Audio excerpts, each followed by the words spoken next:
On behalf of the Board Administration and Education Finance Committee, we'll call the meeting to order. First item, please. Oh, roll call, I'm sorry. Mr. Appel? Mr. Appel is not present. Dr. Armstrong? Dr. Armstrong is present. Mr. Birkin? Mr. Birkin is present. Mr. Castile? Here. Mr. Castile is present. Ms. Champagne? Ms. Champagne is present. Dr. Clark? Dr. Clark is present. Mr. Harris? Mr. Harris is not present. Mr. Hollis? Mr. Hollis is not present. Ms. Holloway? Ms. Holloway is present. Ms. Mellory? Ms. Mellory is present. And Mr. Morris? Mr. Morris is present. You have a quorum. So Mr. Appel and Mr. Harris just walked in, so all here, good.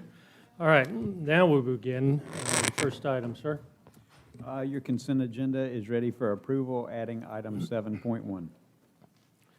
May I get a motion for the consent agenda? Mr. Morris, Mr. Harris, second. Any discussion? Any opposition? Seeing none, motion passes. Next item. On page 8, item 3.1, consideration of an update report regarding LEAs in noncompliance with the 70% instructional requirement for fiscal year 2021-2022. Recommendation is to receive the report. Get a motion to receive. Ms. Champagne. Second.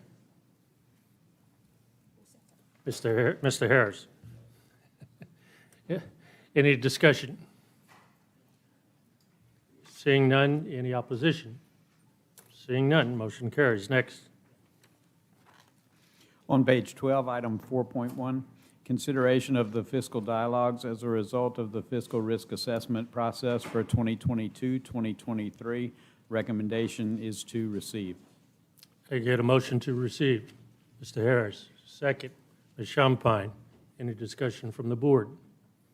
From LDOE? Any opposition? Seeing none, motion carries. Next item, sir. On page 15, item 4.2, consideration of a report from education finance staff concerning Bessie authorized charter school budgets and expenditure reports, including irregularities or concerns. Recommendation is to receive. May I get a motion to receive? Ms. Mellorin, second, Mr. Appel. Any discussion from the board? LDOE? Hearing none. Any opposition? Seeing none, motion passes. Next item, sir. On page 22, item 4.3, consideration of LDOE contracts greater than $50,000. Recommendation is to approve. So do we get a motion to approve? Mr. Harris, second. Ms. Champagne, any discussion from the board? From LDOE? So any opposition? That motion passes. I would like to take just a quick moment and to thank the staff for getting out those contracts to us in advance. So that helped out a bunch. So thank you very much. Next. Page 74, item 4.4, consideration of federal and state grants and allocations to LEAs, Type 2 charters, Type 5 charters, approved non-public schools and community-based organizations, competitive and other. The recommendation is to approve. May I get a motion to approve? Ms. Holloway, second. Ms. Mellorin, any discussion? Okay. Any discussion from LDOE? We do have some comment cards for those that wish to speak. There are, does not wish to speak, so there are three that does wish to speak, and I will call them up together. Ms. Nicole Flores, Families Helping Families of Acadiana. Charles Michael, Bayou Land Families Helping Families. Supporting information only on the first, and then Mary Jacob, Families Helping Families of Greater New Orleans, supports and wishes to speak.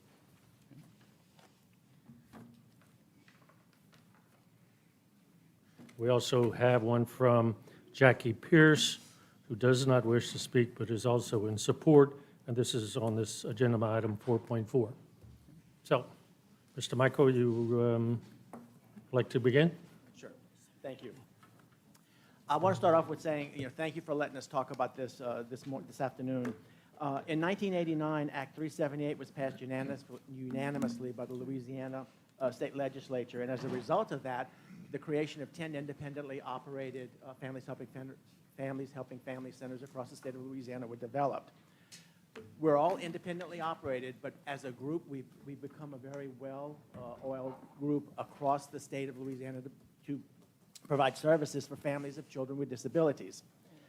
And for the last 20 years or so, I guess it might be a little bit more than that, I wasn't here at that point, we've been in partnership with the Louisiana Department of Education. So what is it that we do in return for the funds that have been provided by our LDOE partner? Well, among other things, we serve as a liaison between parents of children with disabilities and the school system. This looks different for every situation. We help parents when the school doesn't appear to be providing what is required to provide to their child with a disability, such as an IEP or an IEP that's reasonably calculated for success on the part of the student. We help parents to ensure that the school is providing their child with all due process rights granted them under federal law. But likewise, we also help school districts when parents have these concerns, and we can help them, then help the parents to understand that the school is doing what they're supposed to do and is doing what they're required to do. And we help the parents to understand why the law doesn't require it or in some instances even prohibits it. So in both of these examples, we serve as sort of like translators, if you will, the liaison between schools and families. And that's one of our primary missions. It's through this assistance and intervention that while LDOE's monitoring for the past several years has been limited, as we discussed earlier, we are in fact ensuring FAPE, one student at a time. That doesn't take the place of the monitoring, and it certainly isn't sufficient, but it does help one family at a time when they do this. Additionally, when families have concerns and we're able to serve as those translators and work with the school system and get them on the same page, we do in all instances, in many instances, eliminate the need for a formal complaint, mediation, or due process. This takes some of the burden off the State Department of Ed, who, as we've talked about, is just sorely lacking in staff. In addition to this, which is a big part of what we do, we conduct outreach activities. In addition to going to see school districts and superintendents and special ed directors, we go to doctor's offices, we go to adaptive ABA clinics, we go to physical therapist office. We go wherever families are going to be if they have a child with a disability or if they might find that their child has a disability. What this does, it gives the parents the information they need to know what's the first step. The first step can be to contact us, and we help to refer the parents to the proper agency. In many instances, they have a concern, so we tell them, contact the school system and request a special ed evaluation. What does this do? It gives the parent that first manageable step in the process, and it helps the school districts with their child find responsibilities. So we have been doing a lot of work making sure that everybody is able to do what they need to do. And because of our efforts, I wanted to give just a few numbers. And I gave you all a packet, and I'm going to ask you if you would, before you throw it away, please at least try to look at it, because some of the pictures are really pretty. No, but due to our efforts as partners with LDOE, in our center alone, remember there are 10, there are 9 more like us, the number of trainings we've provided has increased by 235%, from 15 a year to 35 a year. And the topics include parent complaint, the complaint process. It includes navigating the IEP. It includes special ed and 504, what's the difference, accommodations versus modifications, and those kinds of things. We have a host of topics. And during that same period, the number of people, parents and professionals and individual disabilities that we train has increased by 335%, from 255 a year to 854 a year. Remember, this is just one center. And the number of contacts we've made, phone calls, emails, meetings we've attended, and those kinds of things has increased by 375%, from 2,118 in a year to 7,146 per year. And the number of outreach activities, as we talked about, doctors, offices, clinics, school districts, has increased by 690%, from 33 a year to last year, 200, up to this year, 213 so far. This year alone, our center personnel attended 34 education meetings, which included 24 IEP meetings, 3 SEEK meetings, Special Ed Advisory Committee meetings, 3 Section 504 meetings, and I know that's not special ed, but it is still children with a disability, 1 school building level committee meeting, and 3 parent conferences with LEA superintendents or their designees. Additionally, our staff has attended 143 transition meetings, not IEP meetings, but transition meetings, for seniors and juniors in 4 out of our 7 parishes in our region. These transition meetings are designed by the LEAs to ensure that students know of available resources once they exit high school, and we are invited to attend those.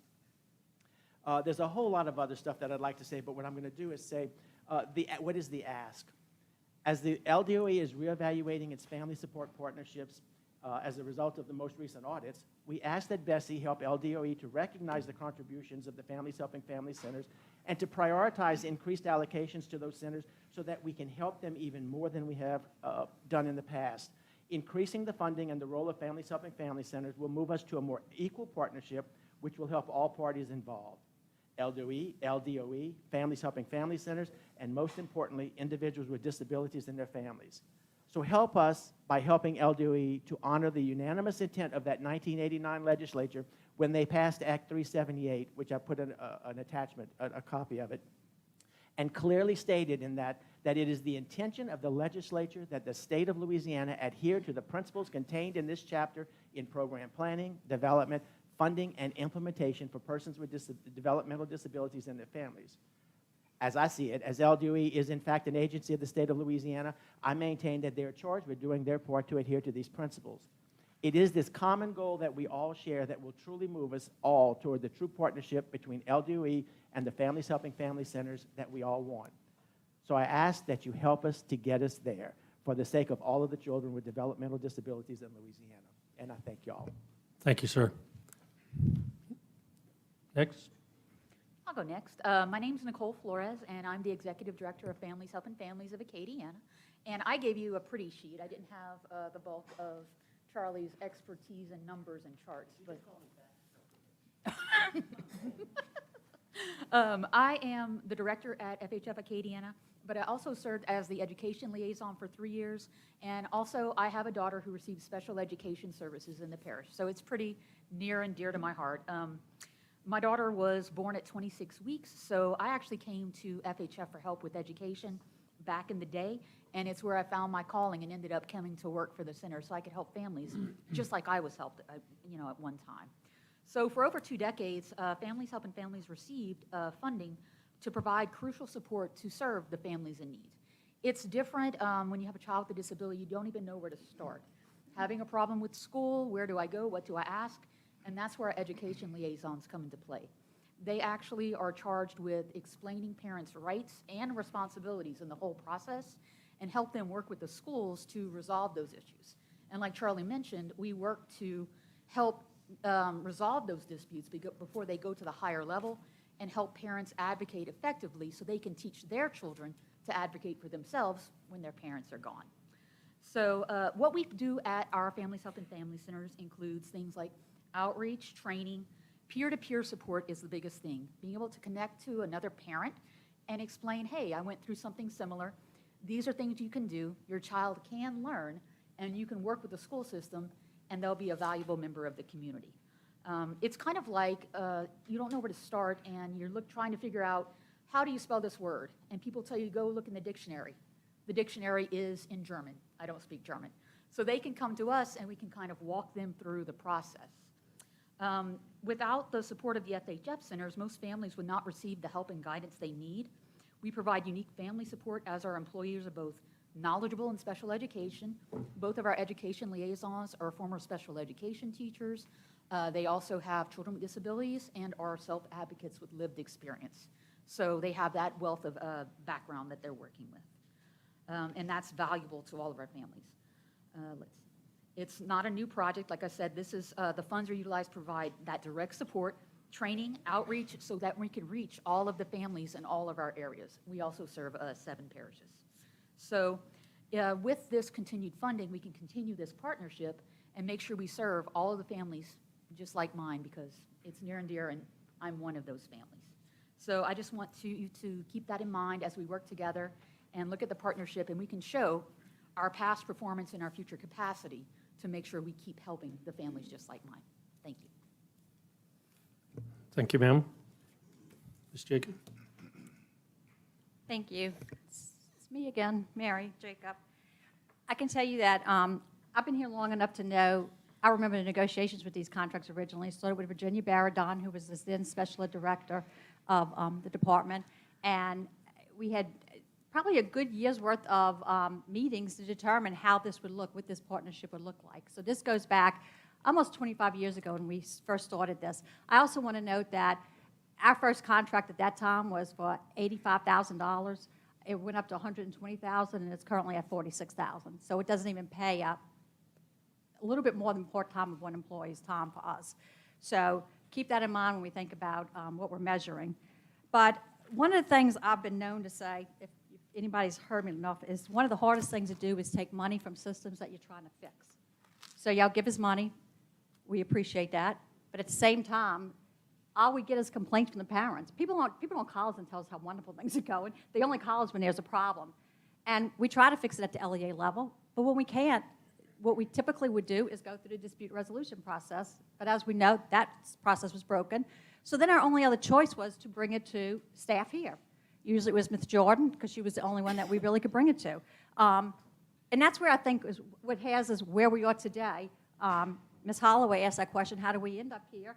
And frankly, I think it's because we're complaining too much, honestly. I know I complain all the time because it's just frustrating when parents repeatedly call you for the same stuff and you see the same mistakes going on and on and on. And we're talking really basic stuff like teachers can't have copies of IEPs.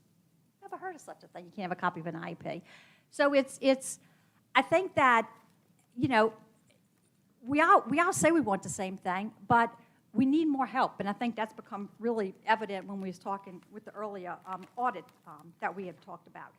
But we do want to provide the services that we're expected to provide to families, and we don't really have a contract with y'all now. We're on an allocation system where basically we're asked to support families in access and FAPE, and that's what we do every day, all the time, try to help family access FAPE. We get 7,000 requests a year, 7,000 requests a year. Think about that. For Jefferson Parish alone, 7,000. It's a lot of requests, y'all. It's a lot of people that aren't happy. Now, some of those are duplicate calls, same parent calling over again. It comes down to about 5,000 total parents that call us. But that's a lot of people for $46,000 that we get a year to serve. So now we're fortunate that we are the PTI for the state, so we do get some federal dollars to help with that. And with that money, we do provide some capacity building training to the other FHF centers. But at the end of the day, all we really want to do is help families access services for their kids. So for over 2 decades, I believe we have provided stellar support to families of students receiving special education services. I know Dr. Brumley was familiar with us in Jefferson Parish, and he was a supporter of us. I know that when the contracts went south under the old regime, he is the one, and I've given him credit for that, and you can ask any of my colleagues that, he is the one that saved those contracts for us. However, I think something happened between then and now, and I don't know why it is that because we complain that turns into we're the bad guys type of thing, and I don't think we're the bad guys. We're just trying to help y'all understand. A partnership to me is we're going to tell you what's wrong, what we're repeatedly hearing, because the reports y'all get from us that you ask for us for our dollars doesn't have any of that in it. All they want to know is how many people you served. That's all they want to know. How many people you served this month. It doesn't have any impact in it. If you were, well, most of y'all weren't here, but those of y'all that were here for the Bessie meeting, when the other report came out, I think I provided y'all with a 26-page report that was filled with impact data. I'll be happy to share that with y'all again. But there is a lot of great data that we collect that would be very, very useful for y'all to know. We have an awesome database. Every center has this database. We can give you information on anything about anything you want to know about.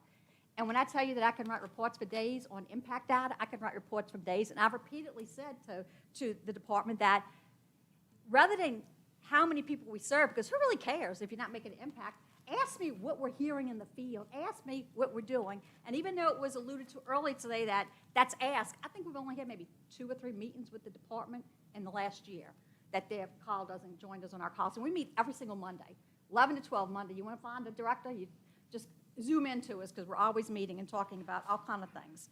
But at the end of the day, you know, we're looking now at a 2-month extension because suddenly they want to evaluate what we're doing and if what we're doing is good enough.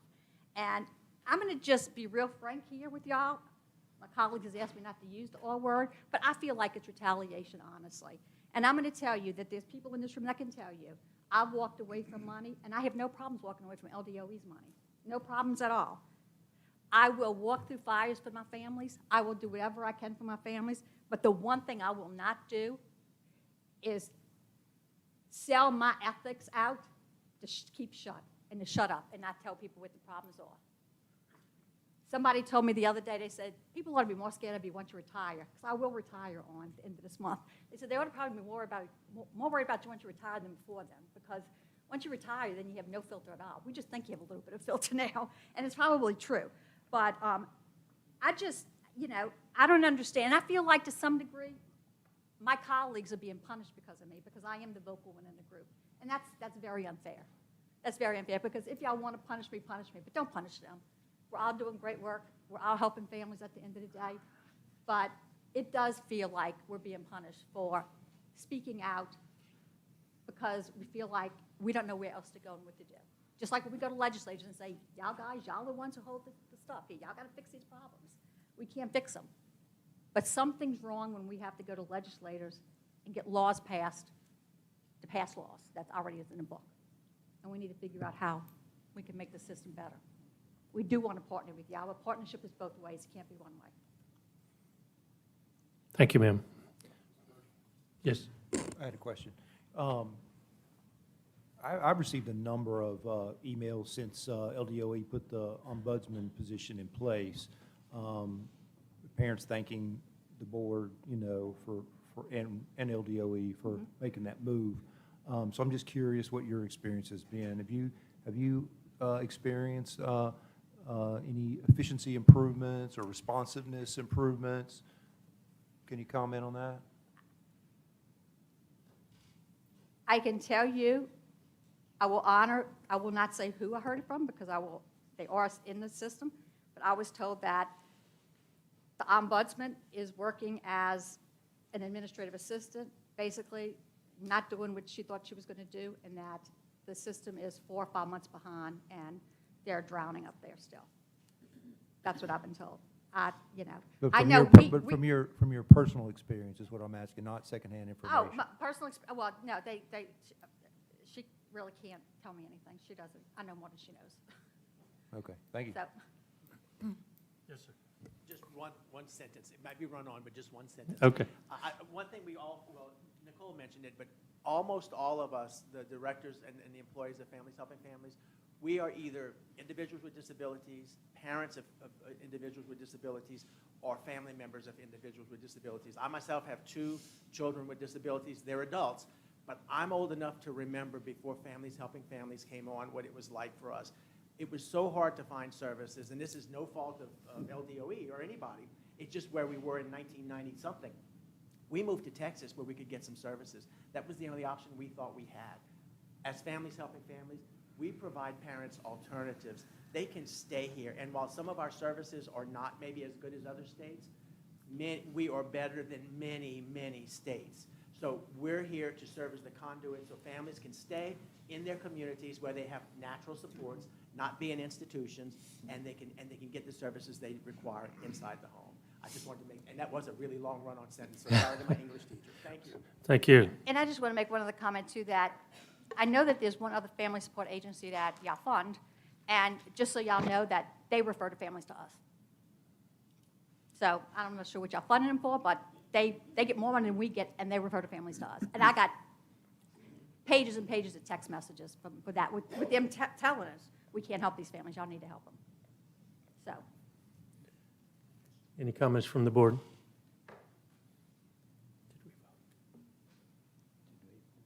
I'm sorry. Did they pass it? Yeah, the motion. We It was did. made, but it wasn't voted on. One voted on, okay. So, no other comments? Thank you for your comments. Thank you for your work. I really appreciate that. So, are there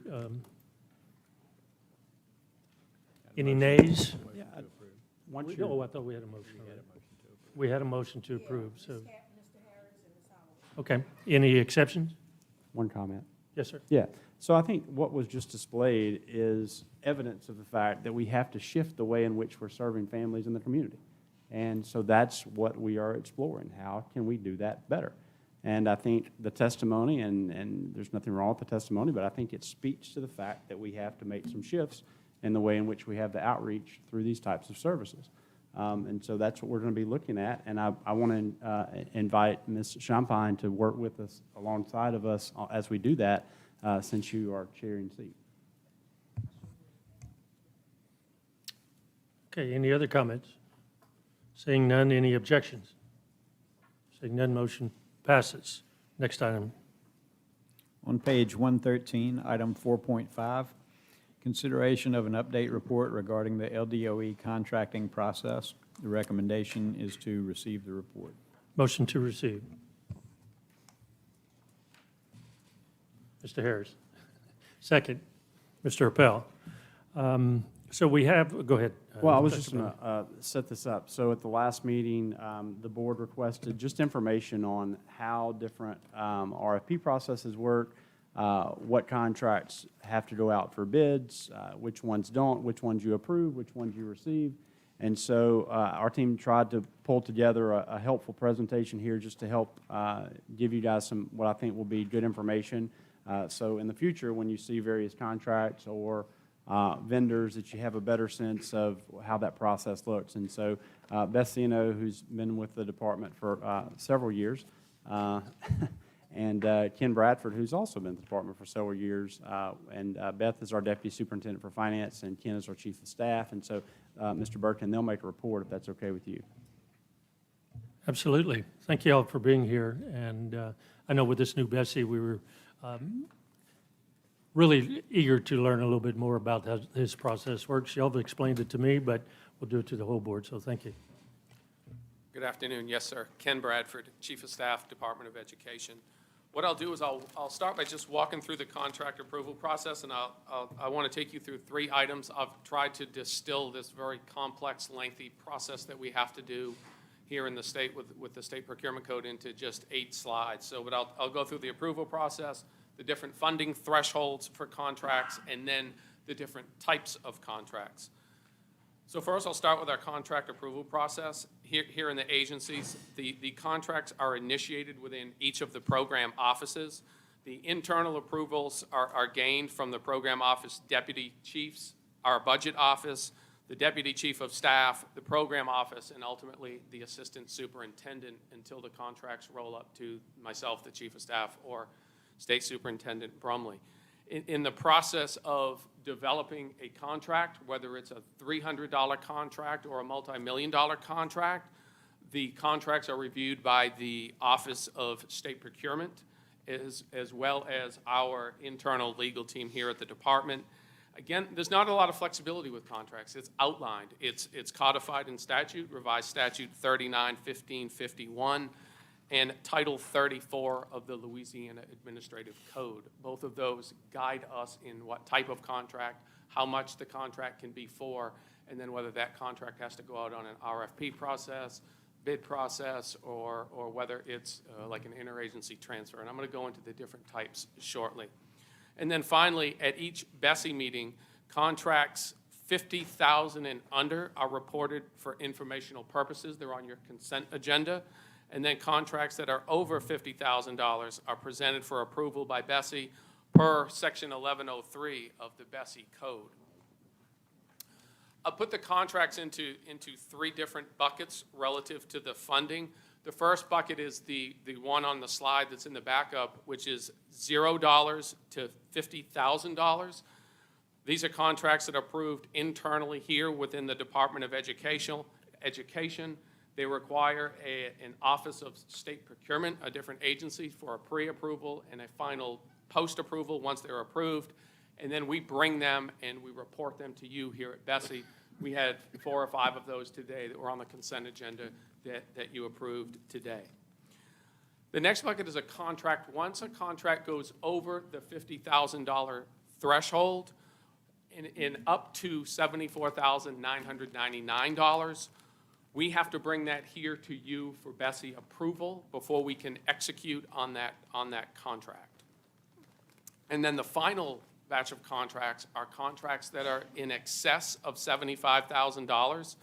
These contracts have to be competitively bid, and they have to go through an RFP process. There's a couple of exceptions, which I'll share when I get to the different contract types. I would say these contracts here also, they could be anywhere from $75,001 to, it could be a multi-million-dollar contract, which, you know, maybe for a state assessment. So I'll go through the different types of contracts, and what I'll try to do is give you an example of each. And in your contract summary form, when you approve our contracts at each of the, at the Admin and Finance Committee meeting, we identify what type of contract it is, but the first is a consulting contract, which is specialized knowledge, experience, or expertise to investigate assigned problems or projects. The best example I could give here probably would be that you have seen is when we contract with a teacher. It wouldn't be uncommon that we would contract with a teacher leader advisor from a school system to work with us to develop an English language arts guidebook that school systems could use as a resource. The next type would be professional and personal contracts. A professional contract can be awarded without competitive bidding or negotiations. This is for like lawyers or accountants. If the department is engaged in legal action, the department can contract with a law firm external to the agency to provide that support.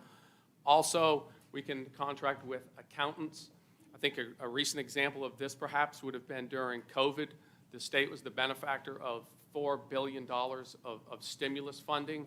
We did work with external accounting firms to help us process those dollars, administer those dollars, and then work to close out those dollars that we'll have to do for the feds. My next slide, I have three different types of contracts. One is an interagency contract. This is if we are contracting with a different state agency. An example here would be Louisiana Public Broadcasting, LPB. We may have a grant in partnership with a university where we have to engage in a contract with a university.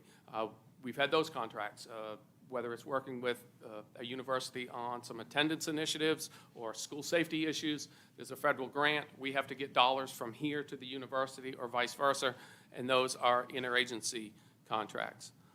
Next type is a cooperative endeavor agreement. It's not uncommon during the legislative session that there is a line item set of dollars that is provided to a third-party entity, and because it's education related, we become the intermediary for those dollars. An example of those would be in the last couple of years, there's been dollars provided for some startup funding for a French immersion school. That school we had to then, that was put in the Department of Education's budget. The funding is not for us. The funding is to go from the legislature to the department and then out to that particular school. So that would be a cooperative endeavor agreement.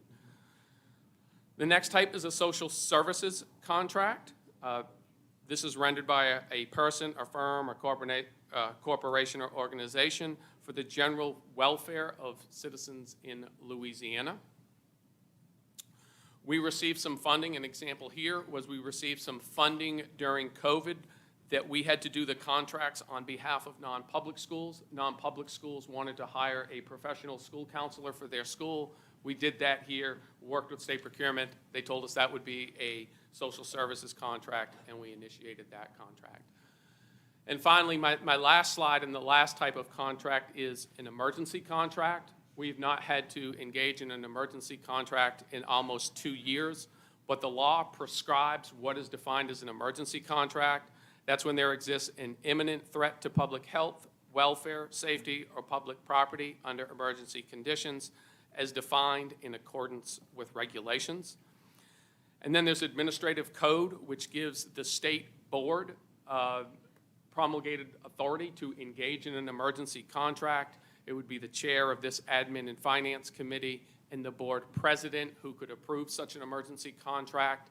and then within 24 hours of doing so, they have to provide you, the full board, the information of that contract. In a hypothetical situation, if there were a natural disaster, let's say, that came through Louisiana, there was some immediate dollars available to school systems. If that were to come, in the next week, a hurricane, and then we had to get funds to a school system quickly through a contract or with a third-party entity, the next Bessie Board meeting is not until August. So we would then invoke the emergency contract process. And again, we have not had to invoke this since the summer of 2022. So it's been a couple of years since, and we do not like to have to invoke emergency contracts. So if we bring one, it's necessary and it's a bona fide emergency. Mr. President, with that concludes my presentation on the processing, the different types, and all the things that we go through to get one from point A to point B. I would just note the timeline for you. I think that's important. For a contract that does not go out on an RFP, meaning it's under $75,000, that's about 11 weeks in-house to process that contract. There's 11 different steps that it has to go through. Everything from going to Office of State Procurement for a pre-approval to ensuring that we have to go through checks with TRSL in case the contract is with TRSL. We have to work with the state to make sure that they're a registered vendor, et cetera. So contracts, $75,000 and under, about an 11-week timeline for us to get one from start to finish. If a contract is over $75,000, we'll talk a little bit about that on the next agenda item. To get one approved, and Dr. Brumley has referenced this before publicly, it's 286 days on average, and that's to get an RFP approved. And then on the back end of that, you still have to add up to another 2 months until we could get such contract to the Bessie board. So that's a very extensive process going through the RFP process. Again, we follow state procurement guidelines. We work with the Office of State Procurement, who actually approves any RFP before we release it. Any questions, comments? Is there any way to improve that process so that it doesn't take 285 days for approval? I'll let Beth answer that with her multi-years of experience. And, yeah, and if you can clarify, I think that's the procurement office, it's not LDOE, but if you could help us to appreciate some of that, that would probably be very helpful. Right. Beth, with the Department of Education, we've tried, and it is strictly an Office of State Procurement and the rules that we all live under that require that timeline. In fact, this morning I just got an email as a reminder to us for a contract that will expire in a year that we need to start on the RFP to replace that contract now. So we've talked to them. We have great relationships with the Office of State Procurement, but the rules require that you go through such a lengthy competitive process that it just takes that much time. So we've tried. We work very closely with them. Again, we will start now for contracts that we need to replace next summer. Is there anything we can do legislatively to address that? We got some help sitting up here with some legislative experience, so I'm just wondering if that's a potential pathway. We're always happy to make suggestions and look at the law again and work Yeah, with if you guys could make some suggestions, I think the membership would appreciate it. One of our ex-legislators would like to speak to that, too.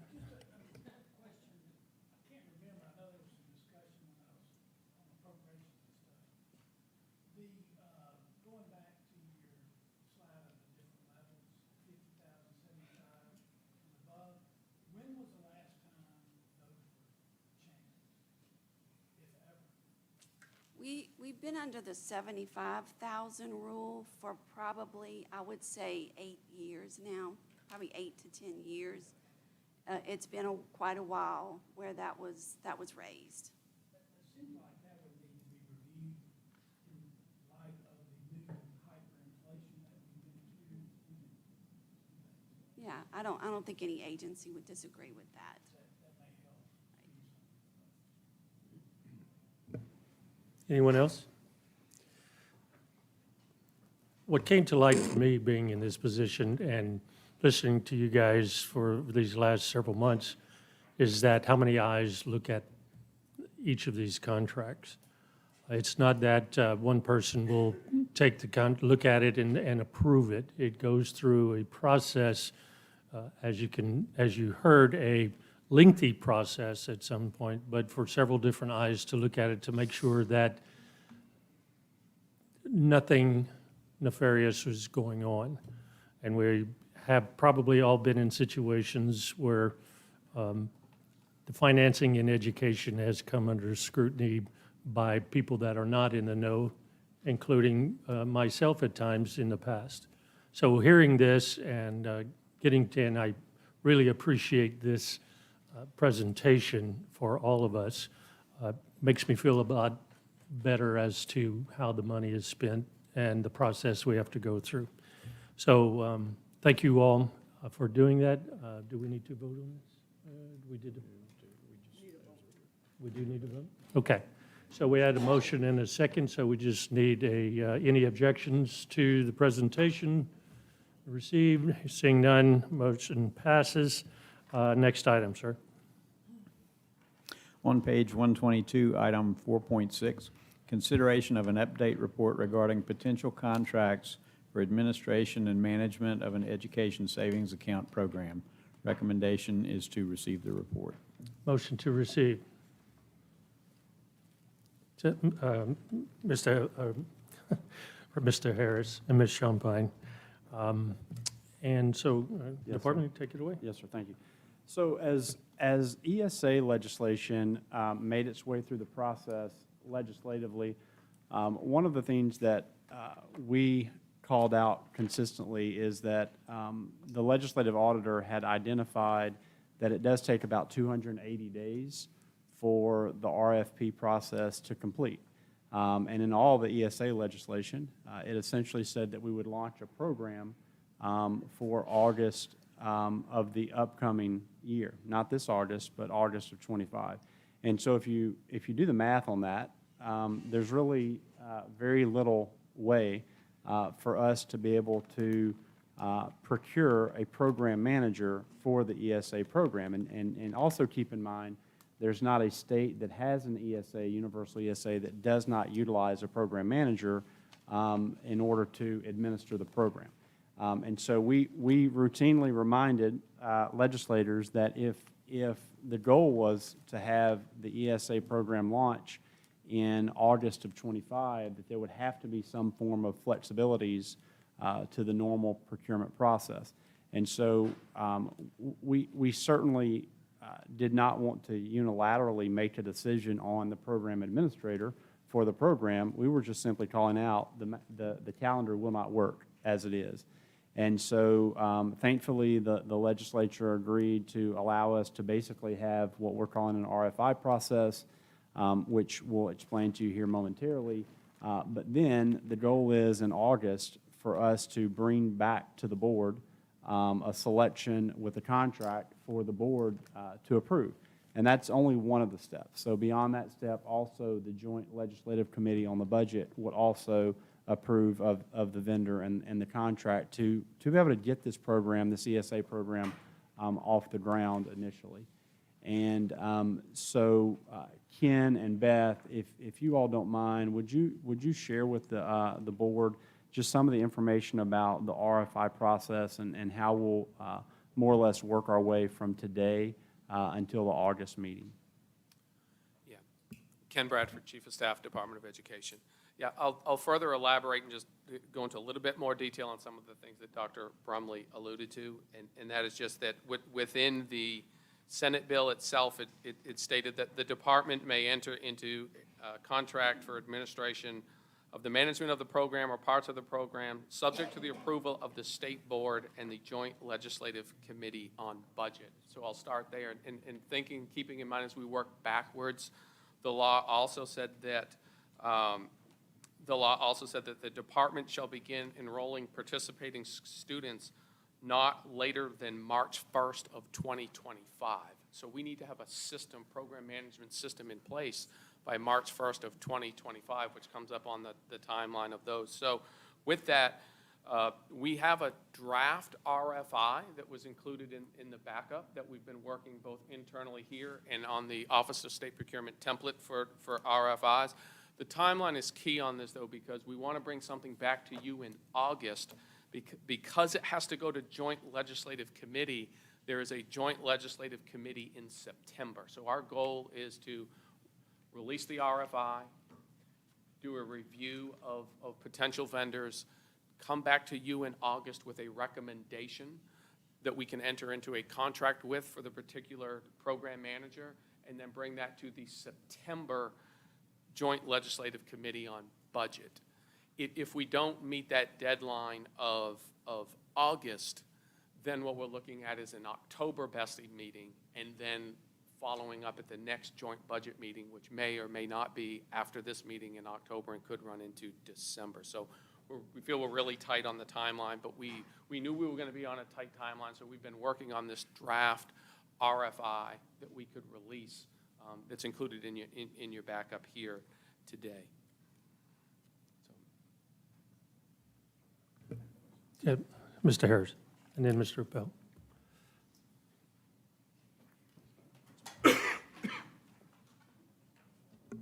Oh, I had the wrong button, sorry. In the law that you got, that was recently passed, did they give like a maximum amount or anything on this RFI? Any budgeting requirements or? No, the law did not provide any in itself, any amounts. We had done research deeply before and during the session and came up with a factor that we may need, a little over $1 million. Those funds were appropriated to the department to utilize towards that effort. That Okay. is just a 1 year.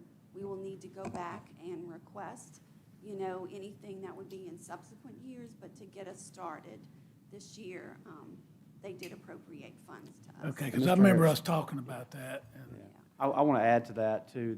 The appropriation is just for the startup. So once they're actually managing a full-scale program, it's most likely going to be more expensive than the initial dollars. But it was important to, particularly the Senate, to not have a value in the legislation. And so I think in working with the governor's office, what was basically determined is that in our executive budget, I believe, Beth, moving forward, we would just request the funds for the administration of the program. And so this 1.8 that we were initially awarded is just for the initial startup, for the program administrator, some marketing, some things such as that. Okay, and one other question. In y'all's research on this, how many qualified or companies do y'all think are out there on something like this? I've heard 2, I've heard 4. I think there's almost half a dozen. It just Okay. depends. They each have different capabilities, and whether or not we need only one. There's probably maybe just a few that can do everything. It just depends on what fits, and the speed with which any vendor can implement for us. So Right. that's basically what we're working with, probably a few. Each of the states have, some have the same, several of the states have the same vendor. And so we certainly have learned a lot, and we'll continue to learn about what's going to be the most advantageous. So But I know there's not an expansive market there. It is, wouldn't as think Beth so. said, a half dozen maybe. And once we put the RFI out, we may learn more. There may be ones that we're not even familiar with that we may hear from. And I know last year there was some legislation that was signed into law instructing LDOE to get prepared for ESA accounts. So in these RFIs that are going out, and I've read it, it's really thorough. Is LDOE prepared to take on some of the task, or are you looking for a company that's going to do the whole managerial task of the ESAs, or is LDOE going to have a department that does some of it? Just out of what y'all were preparing for last year. I'm just So curious. we used the resolution by Senator Sharon Hewitt at the time, and we began our research. And we have an extensive document of ESAs in all the states across the country, how they function, qualifying students, just a great deal of information. Happy to share that with you all. We provided it to the legislature as well. But, you know, we didn't receive a staff to run the ESA program. And as an example, I believe in Arizona, they have a few dozen people that do that as well as the program manager. So we're going to have probably a couple of people that are providing oversight to the program manager, and the program manager is going to be facilitating the program. Well, that's why I'm asking. I mean, we heard a lot about how much this is could potentially cost. And then I wanted to see if there were any mandates on LDOE that weren't funded as we implement this program to be alert. Yes, sir, that's a great question. And I suggested that definitely it should be an external vendor partner with expertise in this. And frankly, I also didn't want to create like legacy costs for the state with bringing in additional employees and retirement and insurance and all those types of things. And we think the private sector can probably do this more efficiently. But we're going to have a small crew that are established to provide the oversight of the program manager that will be responsible. And much like many other things, Mr. Harris, we'll just have to watch it. And if we see a challenge there, we're going to have to respond with conversations with the Commissioner of Administration and then potentially the legislature as well. Well, good. And I know we're going to be doing a lot of that, so that information that y'all have, you'll be sharing with us. But it sounds to me like that's the way to go, is to have something like this RFI. Thank you very much. That's all my question. Mr. Appel. Thank you. Yeah, I guess I'll follow up on Mr. Harris's point. In the conversations I've had, there is a requirement that there be a certain amount of staff. So we'll have to look at, I guess each one has a different procedure or different practices. So we'll have to look at that as we go. So I'll leave that alone. In purposes of this RFI,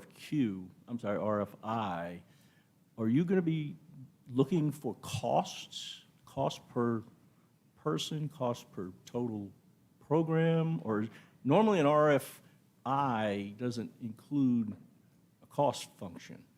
It's an RFQ that includes a cost function. So I'm trying to figure out what we're going to be asking for. Yes, we will be talking to them, a limited amount about cost, obviously, because we have to understand what this might entail. We have, through our research, we have delineated those who have, some of the larger programs versus smaller programs. So we have, some information that we can use to judge against, but we will need to have some discussions. Yeah, because if we're going to go to joint budget, they're going to want to know what this costs, not just leave it up in the air. Right, no. We will have to have a contract in place before we bring it to y'all in August. And that contract And would it will include cost, yes. a limit on cost. That's Yes, my point. It will, absolutely, Okay. because I know that we have to go to joint budget with an amount and all the descriptions we need. Okay, so would we narrow the field down if there's, say, 4 responders, and then sit down and negotiate a final cost? I mean, I'm just trying to get to the procedures that we're going to use. We have a very short time frame, and we want to be sure it's, completely public, so we don't Right, get we'll- challenged. Yes, we will have to do that, yes. We'll have to have some quick conversations. We are not going to release this until this meeting's over and the bill has been signed. We just wanted to be extra prepared. No, I so understand. that we were ready to hit the ground But the running. intent is that this is not a closed process, that we can have a good idea that we gave a fair consideration to cost amongst the proposers. That's my point. Absolutely, and we've been in contact with the Director of Office of State Procurement, making sure that we are gaining whatever information we need to run this RFI appropriately so we can be expeditious and have all the controls in place. Okay, and then I take it from what y'all said that we're not going to be in the RFI process, we're not going to be telling them what we're looking for. We're going to be allowing them to tell us what they provide. Yes, that is why the RFI is so explicit as to our needs. Okay, so we're going to outline a certain amount of process, and say, can you meet this requirement, and how would you meet it, and how, the time frame in which you could meet it, and, okay. And then are we gonna be looking at the financial standing of these institutions, or these organizations? Is that part of the goal? Yes, absolutely. I'm We just have trying to to think of all, make because, I mean, this is an unusual process. Right. it And I know is. the 280 days sounds long, but there's a reason for that. Absolutely. Yeah. And we are extra cautious. You know, we want to make sure that every internal control is in place as we put this contract in, as well as what the contract provides to us. Okay. So we are being extra cautious through every step of this process. Okay. And it is, my understanding, there are very large deviations in what these different groups of different companies provide as far as services. So there's going to be a bunch of determinations that have to be reached on what's the, not only the best cost, but also the best procedures. So I guess we Yeah. And defer to our chairman of the committee. Yeah, we will look forward to you coming back in the August meeting, hopefully with something that we can make a decision on by then. Any other discussion? Yep. Okay, Mr. Harris, and then Mr. I think that it behooves the department and, of course, us to get the right partner on this, because this is a new program, and if we get the wrong partner that screws it up, it'll make the whole ESA program look bad. So I appreciate the 10 pages that y'all did on the RFI on that, and it's just critically important we get the right people hired for this job. That's just my 2 cents. Well, and I'll just say that, you know, I've been an auditor for a very, very long time, internal auditor in my very early years. So I'm very concerned that through my office having to monitor this money, that all the controls are in place, that this one can not only accept applications, but it's going to be managing those accounts that are so important. And that's why we've studied what's happened positively and negatively in other states, so we understand what controls need to be in place, because we will have people, not only transparency for the state, but we will have the legislative auditors looking at us. So we want to make sure it's all done right. I would also just further add to what Beth said, that like as part of this RFI, there is a corporate background in history component. There are 6 domains that we're looking for based on our research the last year since Senator Sharon Hewitt's bills around system design, usability, user training, costs, maintenance, corporate background, data security, since there'll be student data. So all of those components we've written in here. I feel the department is well-positioned to do this. We've done these type of things, Beth and I, over the years, whether it's through numeracy screeners, statewide learning platforms, et cetera. Mr. Morris. Yeah, just following up on my colleagues' comments and their concerns. Are you guys specifying what frequency they would be reporting to us on in your RFI? We've not specified that, like the date by which, but Well, that I'm will thinking be like part of the quarterly questions. or annually, or what kind of reporting frequency are you No. guys thinking about? Yeah, well, it says that the payments should ideally go out on a quarterly basis. So, but in between that, for the fiscal office, we'll need reportings probably on a monthly basis. You know, we'll have some checks and balances in there so that our team that will monitor the vendor will be able to ensure that the cash is, you know, going out the door appropriately, at what rate, all that kinds of stuff. Okay, Yes, we will so the definitely board make could sure. expect updates, quarterly would be a reasonable expectation. Absolutely. Okay, right. thank you. So thank you. One thing, not to tell you how to do your job, but whenever Mr. Harris was talking about getting the right company, one of the questions that I would like to know is how was the company audited? What was their latest audit? And what did those audits find in the hopes of trying to make sure that we get the right people? Any other discussion, questions? So one of the ways in which we're going to work through this process is we're going to establish several content area experts within the department to review the information that's submitted from individuals or companies, rather, that might want to partner with us on this work.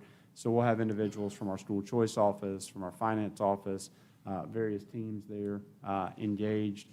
We'll create that committee that goes through this process. But I had a conversation with Mr. Morris as well, and just chatted with him about the importance of bringing in BESI members early on this process, so you all had a sense of what was happening and could help weigh in on this selection process. So, Mr. Morris, I don't know if you want to kind of share any information beyond that, but I think it's important.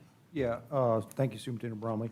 So I'd like to appoint BESI Secretary Treasurer Stacy Mellerin and BESI member Dr. Judy Armstrong, along with that group. And then they can report back to the board as this initiative progresses.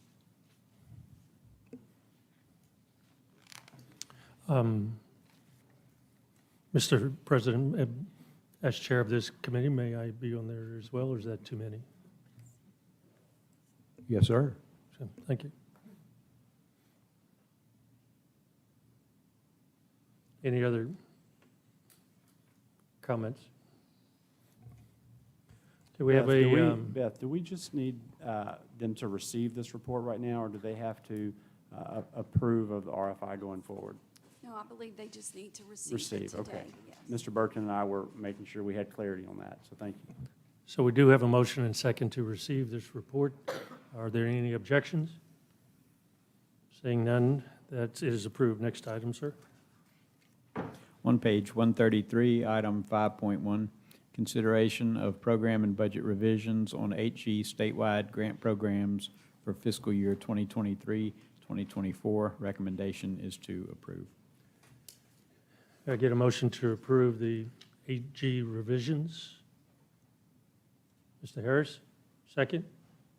Ms. Armstrong, any other discussion? Any objections? Hearing none, a motion to approve. Next, On page 143, item 5.2, consideration of 8G funding cycle activities, approval of 8G statewide programs for fiscal year 2024-2025. Recommendation is to approve. I have a motion to approve there. Ms. Armstrong, Mr. Harris, any discussion? Any objections? Motion carries. Next.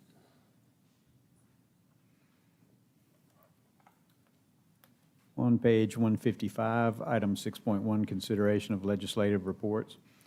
The recommendation is to receive the report in response to HCR 43 of 2023 and to approve the report in response to revised statute 17, section 1942.1, and direct the LDOE to submit the report to the House and Senate Education Committees. Can we get a motion? Yep. Ms. Champagne, second. Mr. Harris, any discussion? Any objection? Hearing none, motion passes. Next. On page 174, item 6.2, consideration of an update report regarding the Louisiana 2024 regular legislative session. Recommendation is to receive the report. A handout has been distributed to your spot. That was uploaded this morning, and that is the final legislative tracker document showing the status of bills. Motion to receive. Mr. Harris, second. Ms. Champagne? Yes, sir, thank you.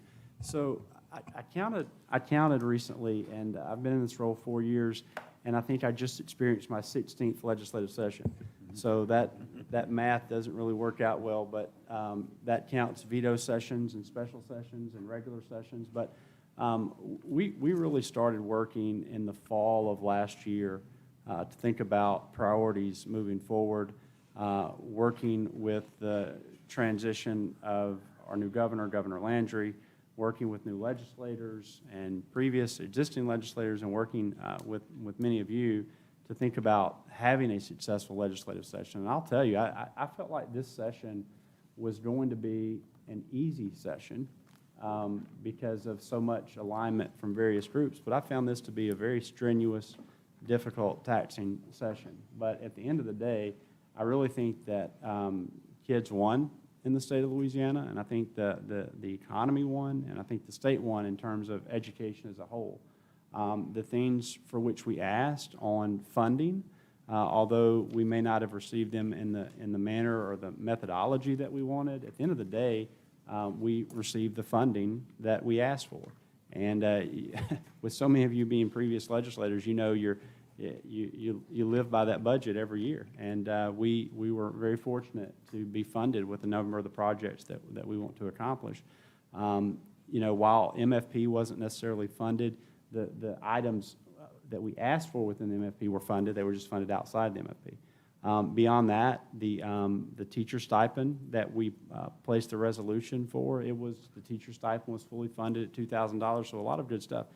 And then in terms of actual instruments that made it through the process, the big ticket obviously is the ESA to expand choice for families. And I know this board took a support position on that. But some other things that I think were really important that passed, a math screener. So it will mirror the work that we've done on the literacy screener in K-3. So we'll now move into a process over the next year of getting in a position where we're able to identify strengths and weaknesses for students in math in those foundational grades. We expanded the Steve Carter tutoring program to not just be about literacy, but about math as well. More grades involved, a number of choice bills on the charter front that made their way through. A really significant bill on high-dosage tutoring made it through, which I think is going to really impact students, and particularly as schools begin to identify that bottom 25% of performers and moving them towards basic and mastery. That'll be really helpful. I think there were some teacher-friendly bills around addressing student behavior in the schools to create an environment where teachers can teach and other kids can learn. We worked on parent-friendly special education bill of a number of different items that we know needed to be shifted for special education. And then also there was a bill on giving the state superintendent the ability to assign a chief operating officer to a school system if for multiple years they failed to meet the 70% requirement of funding into the classroom. So we felt like that was positive.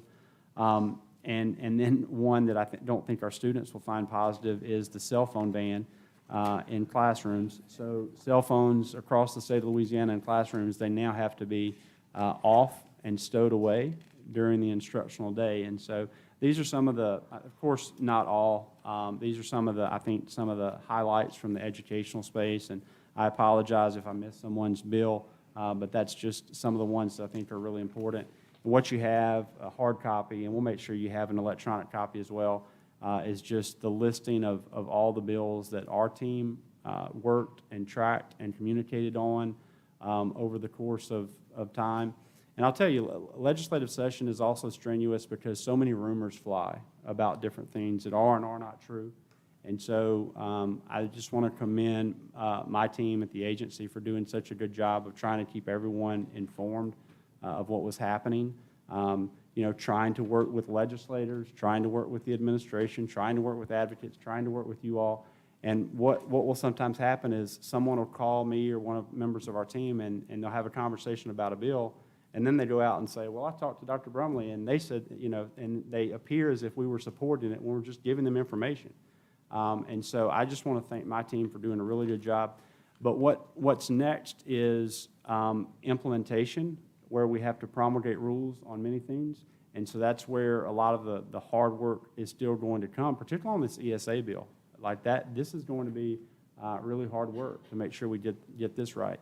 But in August, I believe actually we're bringing the implementation guide on the schedule for which we'll be asking you to promulgate rules over the course of the year relative to instruments that were signed into acts in the state. So again, thank you all for helping us to have a really successful legislative session.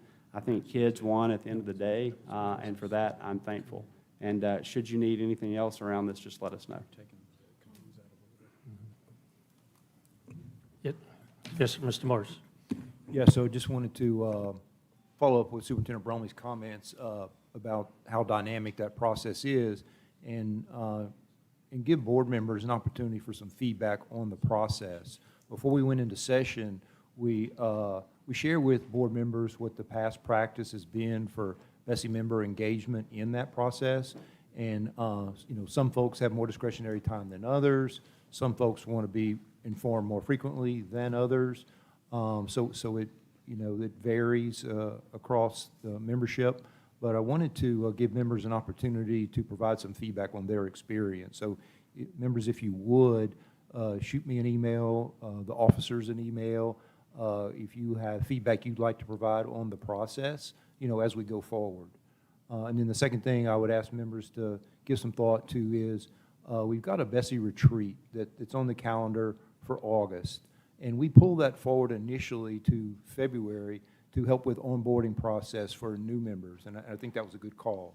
But there's nothing to say that we couldn't still use that retreat to benefit the board and our charge here. And my particular concern is promulgation of the ESAs. So as we get more and more information about this process and so forth, I think there's going to be a lot of interest in stakeholder input, and we're going to need some time to do that. So if you would give some thought to that concept of potentially putting an August retreat on your calendar, and I think the ESAs might be the topic, but certainly open to other suggestions. And again, that's not to say that we have to have an August retreat, but I'm asking everyone to give it some thought and appreciate your feedback. Thank you.